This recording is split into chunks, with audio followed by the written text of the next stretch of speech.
Coming up on Shelby this week, 1,000 jobs will be added to a business right here in Shelby Township. We'll tell you what company just confirmed its new location. And the Shelby Township Police Department might be getting a little bigger. We have the details on the proposal. And dirty lake water in Michigan was a common theme this past summer. Now 2 state representatives are taking a stand and getting answers. We have all this and much more coming up on Shelby this week.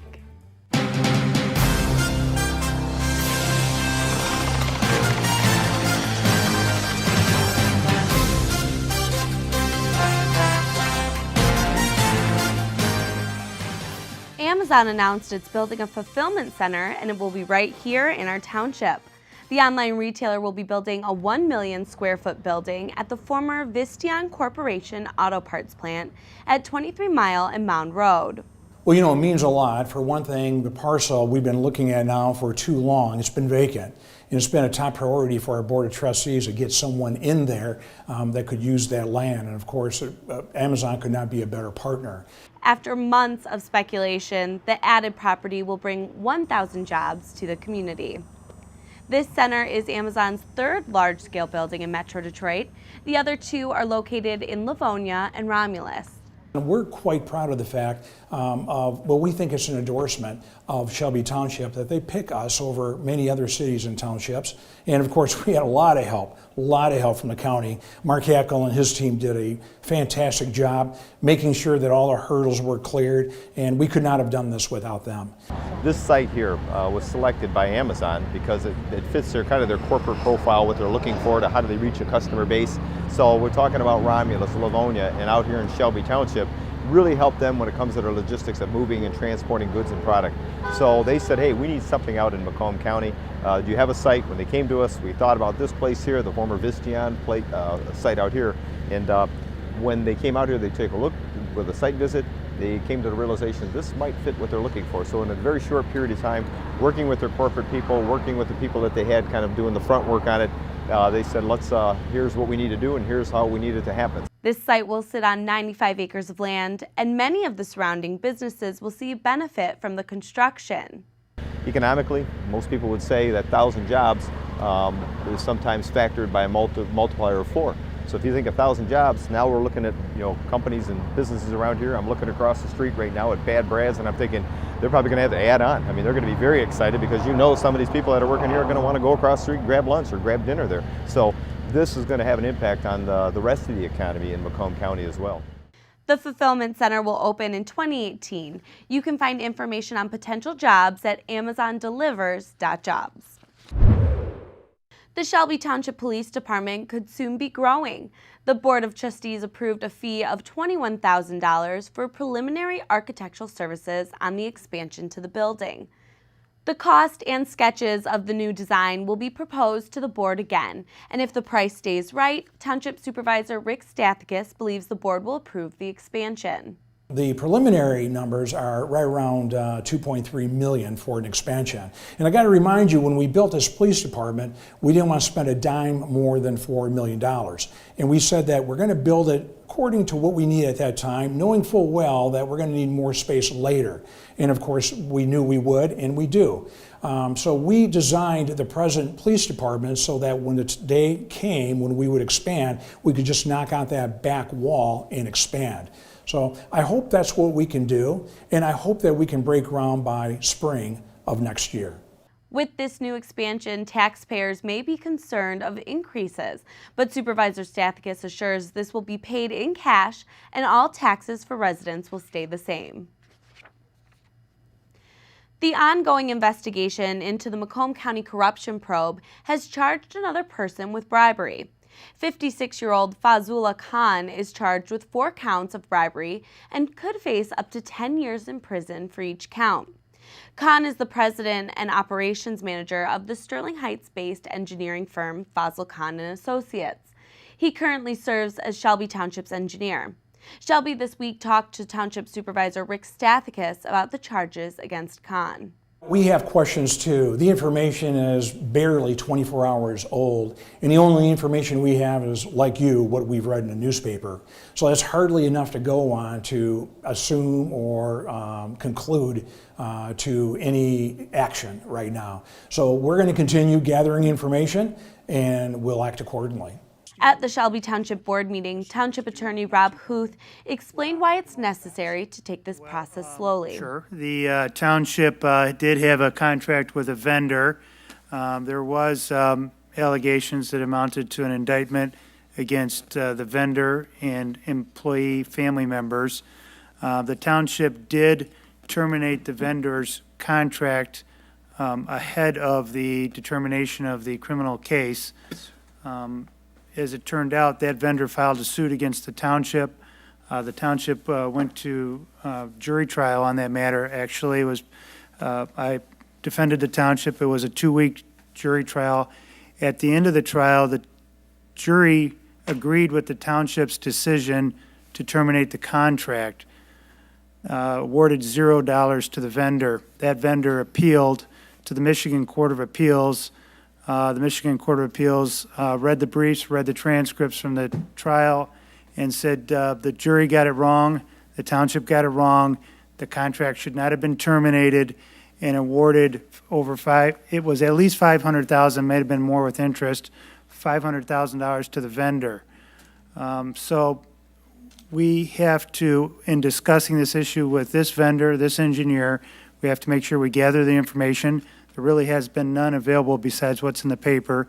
We have to review contracts, and we have to make sure we've learned lessons regarding this other situation and handle it appropriately. I don't know what that action would be tonight. Khan is the 16th person to be charged with bribery in Macomb County.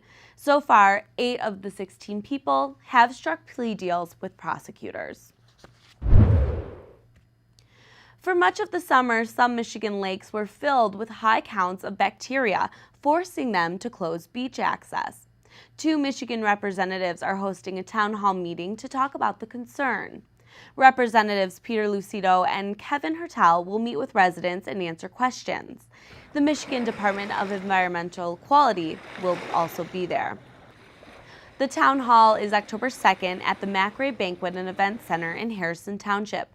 Doors will open at 6 p.m. If you have any questions or concerns, contact the numbers or emails on your screen.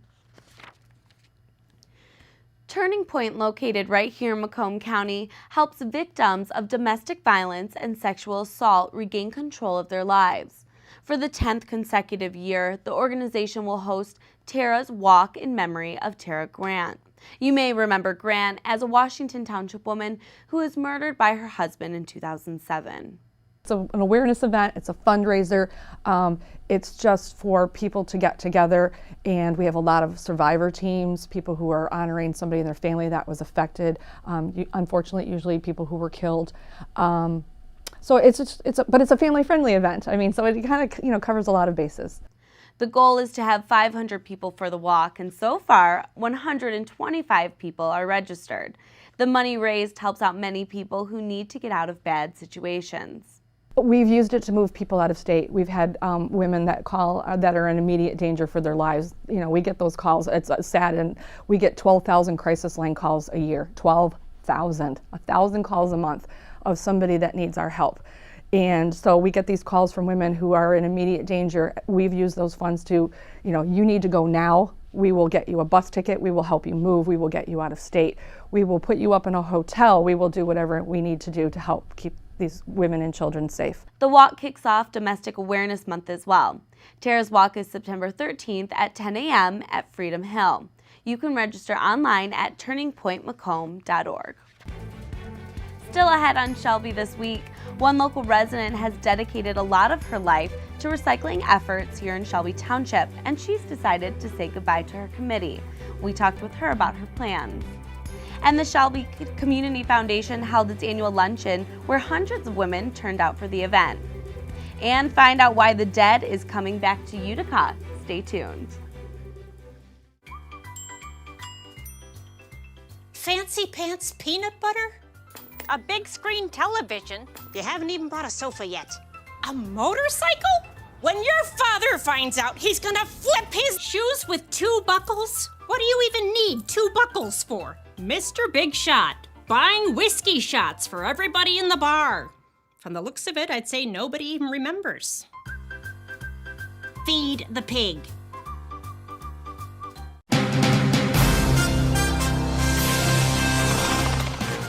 Welcome back. One woman has been a part of this Shelby Township Committee for close to a quarter of a century, and she's decided not to seek reappointment. Courtney Bennett has more. Recycling has become a large part of the Shelby Township community, and it is because of one woman and her commitment to preserving the earth. Marietta Crabtree has been reappointed as chairperson of the Solid Waste and Recycling Committee 12 times. One of her biggest accomplishments was her initiation of the curbside recycling program. Since its start, it has grown significantly. Right now we have a participation rate of approximately 80-some% in Shelby Township, which is very good and way above the average for the state of Michigan. So I'm very proud of the people in Shelby Township. Science and helping make the earth a better place has been a large part of Marietta's life. As a former science teacher, she knows the importance of preserving the earth and its resources. Our main objective is stewardship of the earth and doing what is important to help keep a good environment for our children and our grandchildren and future generations. For the first time since 1993, she has decided not to seek reappointment as chairperson. I have reached a point in my life where I would like to simplify things and have less responsibility and do more traveling. And I feel the committee is in very good hands. And so I just feel that this is the right time to not ask for reappointment. I will miss the people that I work with very much, but I will continue on in other ways to be involved in the community and to support good stewardship. The Shelby Township Solid Waste and Recycling Committee dedicated a room in her honor for all of her service through the years. We want to thank Marietta for her hard work in Shelby Township. Reporting for Shelby This Week, I'm Courtney Bennett. Cherry Creek Golf Club welcomed women of all ages for the annual Shelby Community Foundation's Women's Luncheon. And this year's theme is an important issue in the state of Michigan. Today, the Shelby Community Foundation is having our 6th annual Women Helping Women Step It Up Luncheon and Lecture. Today's topic is human trafficking awareness and prevention. We have 2 wonderful speakers, and we also have vendor shopping here because women love to shop. So anyway, all the money that is raised from these events goes into our fund, which is Women Helping Women.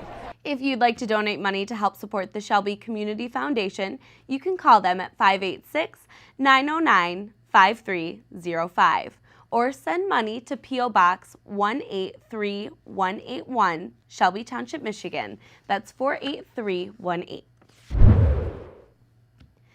This past week, 2 businesses had their grand openings in Shelby Township. We welcomed Sherwin-Williams and Farmers Insurance to the community. 1, 2, 3. This is the number 55 store for the Detroit district, and the store opened up in July, and the store target is deal with DIY, the homeowners, and professional painters. So far, we're off to a great start as far as taking care of our customers. We provide elite products, provide great customer service, and we have in-home consultation if you need it. Yeah, business has changed a lot. I'm back to the chamber 9 years, but like 15 years ago, you didn't have social media. So I mean, back then it was about you would join the chamber just to do something good, to be part of the community, get that visibility. Now it's really about combining that with social media. So we actually have some millennials that work for the chamber that help get us out there into Facebook, Twitter, LinkedIn, and so probably a lot of people knew about this ribbon cutting, or will know more about it once we leave here today, and we post everything out on, like I said, Facebook, LinkedIn, and Twitter. 1, 2, 3. Yay! We offer auto, home, life, business insurance, and I enjoy working with people and looking forward to. I just got into insurance and used to do consulting before that, so I want to bring my experience as a consultant to the insurance field. My background in accounting, I used to be a controller, so I understand business and can work with business and help them get the proper amount of coverage for their business so that they have security. Sherwin-Williams is located on Corporate Drive off 23 Mile Road, and Farmers Insurance sits in between 24 and 25 Mile Road on Ansbury Drive. The Living Dead is coming alive in the city of Utica. Zombie Fest is making its return to downtown Utica, and everyone is invited. It's a real family event. This is something that Utica had been doing for a number of years. Last year we didn't do it. When I came into City Council, I kept hearing about folks saying, oh, how much they missed it. And so I spoke with our folks at our DDA, and everybody was game to get it going on again.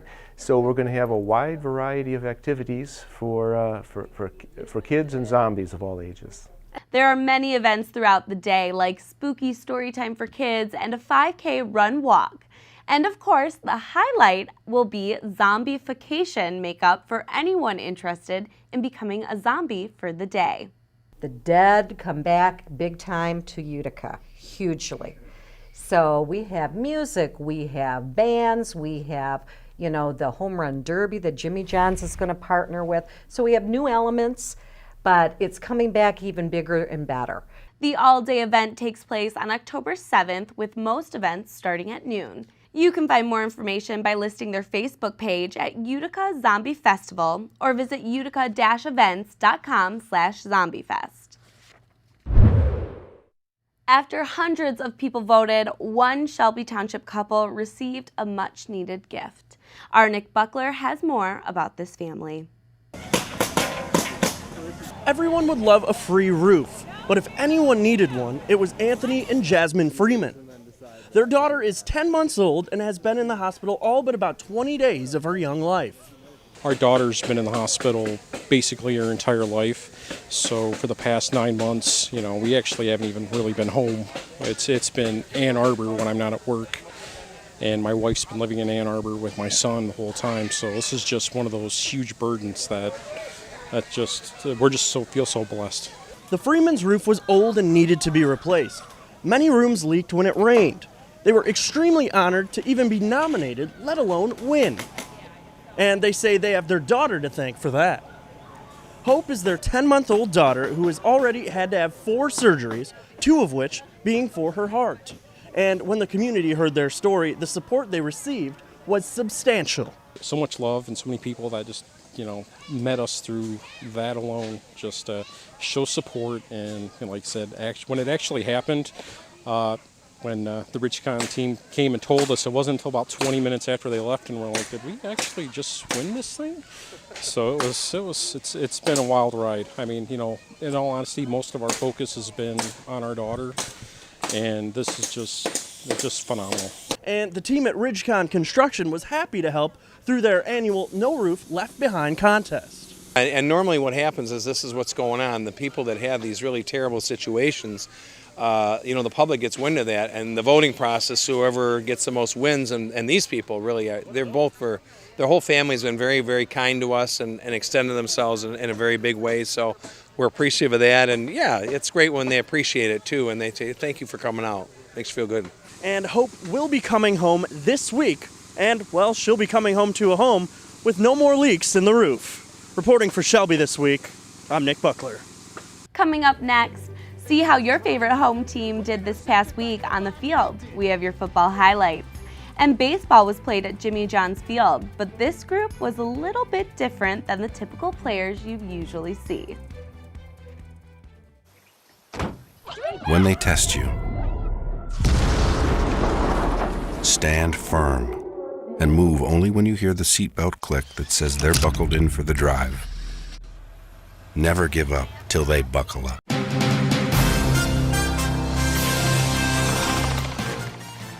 Now, it may not have felt like fall this past weekend, but the lights were on and the players hit the field for another week in high school football. Let's see how your favorite hometown teams did. Utica taking on Anchor Bay. First play of the game. Pegasic black to pass. Picked off by Anchor Bay. They would drive it down to the 1 and to make it 7-0. Quarterback sneak into the end zone. Utica would get the ball back, but stall out, punting. Blocked by Anchor Bay and recovered by Andrew Zalicki. Jacob Paul cutting his way through Chieftain defenders to make it 14-0. Second quarter, Anchor Bay Tars driving, but intercepted by Kavan Higdon. Anchor Bay in the end zone. Michael Harper reaching for the end zone, but Utica stops him shy. Utica's defense would stop them at the goal line going into the half with still the score 14-0 Anchor Bay. On to the second half. Utica, big hit by Hitesh Kumar and Elijah Huey. But the Chieftains were plagued by miscues. Kavan Higdon touches this punt. Jacob Paul jumping over Chieftain defenders and mashing right stick. And Jacob Paul wasn't done. Carrying Chieftain defenders into the red zone. But Anchor Bay's drive would stall out. They would come away with a field goal and go up 17-0. But Anchor Bay wasn't done there. Bryce Heaney puts on the afterburners. Nobody can catch up. 7 more points. Ensuing kickoff onside. And nothing is going Utica's way. Anchor Bay ball. And to put Anchor Bay up 31-0, Jacob Paul. Nobody touches him. Little misdirection, Michael Harper. And he's off to the races, diving for the pylon, but he's short. And the drive would culminate with a 1-yard quarterback sneak to bring us to our final score. Anchor Bay Tars 38, Utica Chieftains 0. It's week 4 action in the MAC Red as your Eisenhower Eagles would travel to Clinton Township to take on the Chippewa Valley Big Reds. The Eagles would open the scoring quickly as Usad Buhaidar takes the end around off the misdirection, giving the Eagles a 7-0 lead. But the Big Reds, however, would come stumbling out of the gate as the Eagles' Alex Schmidt recovers the fumble on their opening drive. And the Eagles would look to capitalize on the turnover, and they would make them pay as Morris takes the pitch and breaks the plane of the end zone, giving the Eagles a 14-0 lead. But the Big Reds would start to fight back as Tommy Schuster steps back to pass and finds Johnnaze Owens in the back of the end zone for a Big Reds touchdown, cutting the Eagles' lead to 7. Max Whitworth says, "Whatever you can do, I can do better," as he finds Buhaidar wide open deep downfield, and no one is catching him as he puts the Eagles up 21-7. Now late in the second quarter, the Eagles would start to pile it on as Whitworth finds Morris on the short pass, and Morris takes it to the house, giving the Eagles a 28-7 lead heading into the halftime break. And now in the third quarter, the Big Reds would start chipping away at the lead as Javon Gibson bulldozes his way in for 6, cutting the Eagles' lead to 14.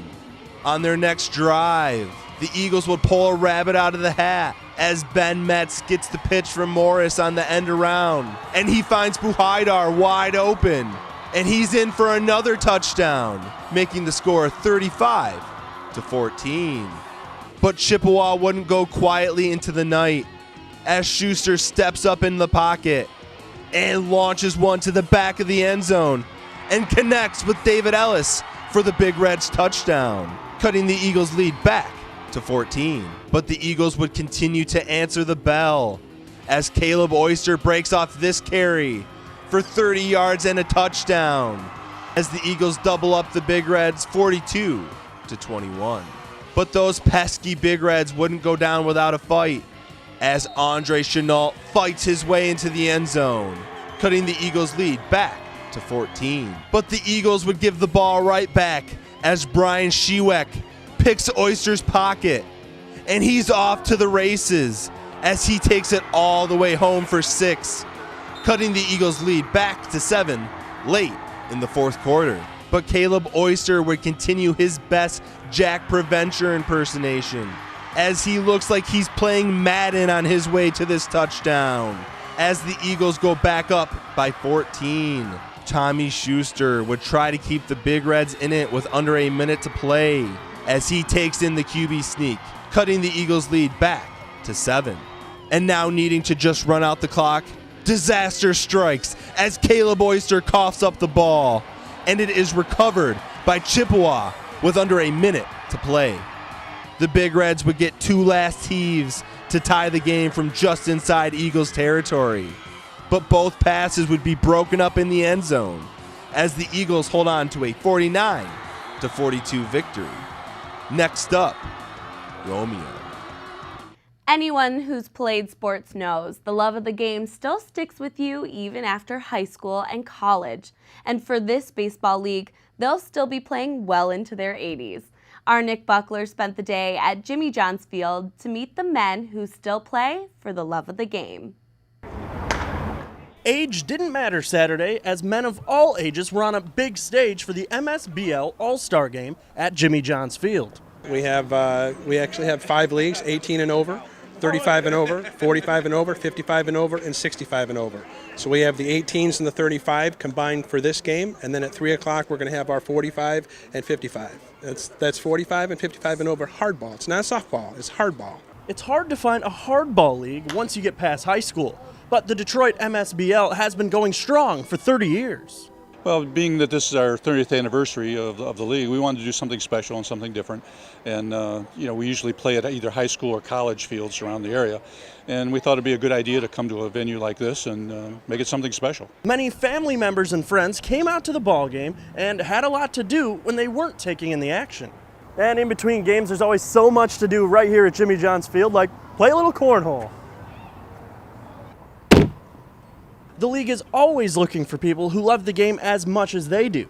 About every April in the spring, we have a workout where people can come out, show their skills, and get drafted by teams. For more information about how you can keep your baseball dreams alive, you can head to DetroitMSBL.com.